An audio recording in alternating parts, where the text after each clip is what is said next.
নেই, তাদের পরাস্ত হওয়ার কথা,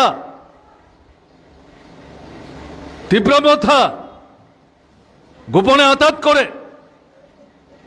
বিশেষ করে উপজাতিদের ভোট যাতে বামপন্থীদের দিকে যেতে না পারে সেটাকে আটকে দিয়ে বিজেপির জয় নিশ্চিত করবার জন্যে তারা যদি এই ভূমিকা, লজ্জাজনক ভূমিকা সেদিন গ্রহণ না করত, আজকে ত্রিপুরায় কিন্তু বিজেপি সরকার থাকার কথা ছিল না। সেই সময় বিজেপি কিছু ভোট পেয়েছে, এখন তারাও কপালে হাত দিয়ে বলবার চেষ্টা করেছে বারবার প্রতারিত হচ্ছি, ভুল করেছি, এর থেকে পরিত্রাণ চাই।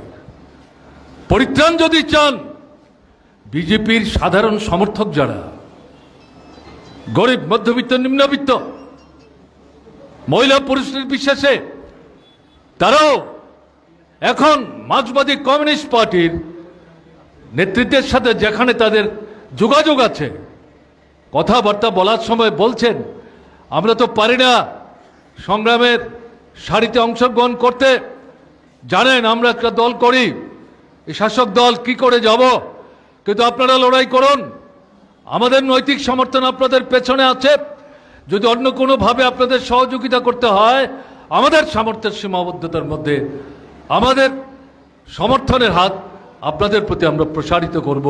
বিজেপির সমর্থকরা এই সমস্ত কথা বলছেন, এগুলো তৈরি করা কথা না, গল্প না। কাজে এই পরিস্থিতিতে যেটা আপনাদের কাছে বলতে চাইছি, লড়াই ছাড়া, আন্দোলন ছাড়া, সংগ্রাম ছাড়া বিকল্প কোনো পথ নাই। বিজেপি সরকারের অনিচ্ছুক হাত থেকে এই জনবিরোধী এই যে ভূমিকা, এই ভূমিকার নিরসনের জন্য লড়াই, সংগ্রাম সংগঠিত করতে হবে। প্রধানমন্ত্রী নিজে এসে প্রতিশ্রুতি দিচ্ছেন, বামফ্রন্ট সরকারের বিরুদ্ধে কোনো অভিযোগ প্রধানমন্ত্রী 18 নির্বাচনে তুলবার দুঃসাহস দেখাননি।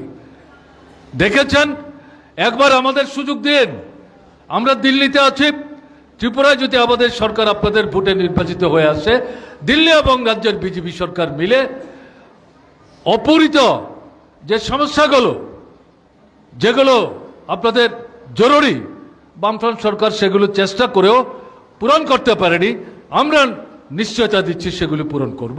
তার মধ্যে অন্যতম ছিল চাকুরির কথা, যেটা আমি উল্লেখ করলাম।